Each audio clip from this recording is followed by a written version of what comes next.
Hello, everybody. Welcome to All Villa, No Filler. Please like and subscribe. I'm in between moving flats. I can assure you that is not fun at all. So that's why the lighting's a bit rubbish and why everything looks a bit terrible. But whatever. I'll tell you what isn't terrible. Aston Villa Football Club. Villa trounce another team yet again. This time it's Luton Town. Villa 3, Luton 1. I think the results are very flattering. I think it could have been 5 or 6-0. Villa were once again really, really good. Dominated the game. Very, it's a cliche, but very professional performance. I think the first half, Luton tried to do a kind of hybrid 3-5-2, I guess. But it kind of felt like the ball's out wide, going over the top. They sort of like didn't know whether to come or go. The Luton wide players. So they switched to a 5-4-1, and that was a little bit more comfortable for them. I think, Villa just kind of had to be patient because it congested the middle of the pitch because in the first 10 minutes it felt like Villa could have scored 3 or 4. But no, Luton, good coaching from Rob Edwards to switch it up when he saw that there were some problems. And Luton then just sat back a bit deeper and were harder to break down. But eventually Villa's goal came with Austin McPhee, the wizard, worked another piece of magic, didn't he? Douglas Luiz with the free kick from the edge of the area, bypasses, I think it was Moussa Diaby, into John McGinn, who you think is going to hit it first time on his stronger left, but instead, the Luton player comes out and closes him down. McGinn takes the ball on his left and then hits it bottom right. Lovely stuff. Villa, I think there really isn't much to say, really. I think Villa just dominated the first half. I thought Zaniolo got his booking, wasn't great, just a bit of an off day for him. Whereas I think Pau Torres was superb. He just looked extremely comfortable on the ball. And I thought Matty Cash was good on the right. But again, is he the best at beating a man? Probably not always, but he's a very athletic player, gets back and forth. So that in itself causes problems for the opposition. So I think what you could say is that after the first half, you were like, well, Villa are clearly in control. But there's always the danger that, Luton could sucker punch you. If you get too comfortable, you relax too much, that you will, get caught. And I think towards the end of the game, that's what happened. But instead, Villa, Unai Emery identified some issues immediately at halftime, brought Zaniolo off. Again, as I said, wasn't his best day. And Leon Bailey came on, who's been in, red hot form recently. And Bailey again was red hot today, involved with the second goal, where I think Villa was superb. McGinn out left, Bailey out right, the two of them involved. I think the ball had come back to Douglas Luiz, who that magic thing he does where he holds the ball, holds the player off, finds extra space. It doesn't look like it's there. Villa were patient in the build-up. They realised down the right that the chance had gone, so they worked it out to the left. John McGinn holds his man up, McGinn who's just gone out to play effectively a bit wider on the left. Holds his man up. Luca Dean gets in, great ball in. Leon Bailey tries for the header, but there's Moussa Diaby to take the knockdown. Great finish first time. Great to see Moussa Diaby score. Diaby's not been scoring too many recently, but it's a bit like Watkins. Even when he's not scoring, it's what he's doing with his movement, dragging other players into the game. His first touch passing, he's absolutely fat. He's an A-list talent. Brad Pitt walks the red carpet. Meryl Streep walks the red carpet. They're A-list talents. They're not the kind of actors who are just going to be appearing in, dud Christmas movies every now and again. They're A-listers. And Moussa Diaby on a football pitch is that A-lister. He's class. He's class. And, good for him to get a goal because you want him to keep scoring.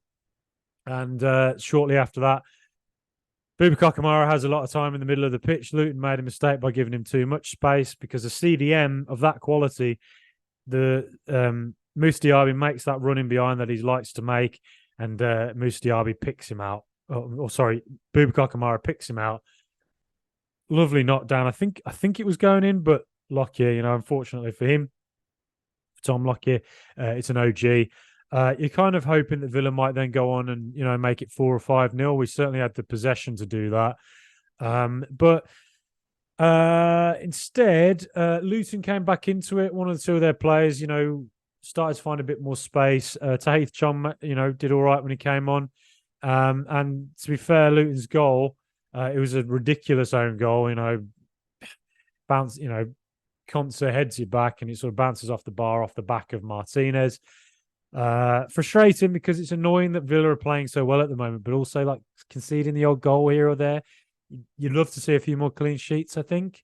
But it is what it is. But Luton had a bit of the ball at that, when the own goal came, and then they nearly scored a second, a ball into the area where it just seemed like a few Luton players had acres of space. And again, I'm sure Unai Emery's going to look at that and probably have a bit of a go at the players for allowing that to happen. Just because it felt like in the last 10 minutes, I know that sometimes when you make a lot of substitutions, it can disrupt the play a bit. I thought Yuri Tielemans looked good when he came on, 1 or 2 really good passes. And I thought Leon Bailey, obviously, as a substitute, did really well at half-time. But I thought Dendoncker and Traore didn't really...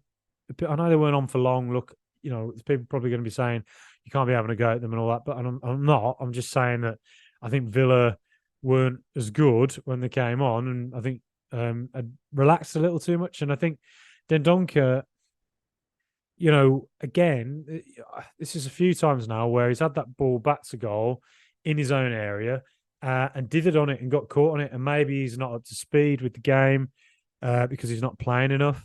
But, he got caught again. The same happened at Stevenage last season.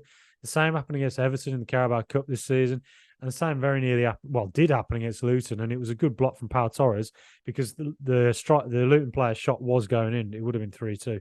So there's a few things at the end there where I think, you've seen sometimes when we mix the team up, in the cup games where Villa don't look very sharp and look a bit lost. And it's the same players again doing that. Again, I don't want to belabor any negativity, but just a few things there at the end that I think Unai Emery will probably be quite unhappy with. But overall, I think Villa were just dominant, very professional. And the fact of the matter is, we're now 5 points ahead of Newcastle after 10 games. Count it. Count how many fingers I got up. We're 10 points ahead of Chelsea. Right now, as of recording this, we're ahead of Man City after 10 games. And 7 points ahead of Manchester United. Up in the Champions League positions. I love it. 2, you'd say, winnable games coming up. Nottingham Forest away. It's going to be tough, of course. It is City ground. Crowd will be up for it. They've got a good team. But, would you bet against Villa at the moment? I wouldn't. And then we got Fulham at home. Just have to avoid relaxing too much. That's the thing, I think, because other teams are showing a lot of respect to Villa now at the moment because we're, getting a lot of the ball and we're a really, really good team. But if we can win those 2 games going into the next international break and ahead of Tottenham away, who knows where we could be in the table. It's lovely stuff. I love Professor Unai. I love this team. Moussa Diaby, your magic man, and Leon Bailey. Fantastic to see him getting back in form like he is on current displays. So, yes, that's it for me, really. Not much more to say, is there? Please like and subscribe. I think, Villa are a top quality team, and we're seeing that week in and week out at the moment. And long may it continue. Leave your comment below. Let me know what you think. But until next time, up the mighty Villa.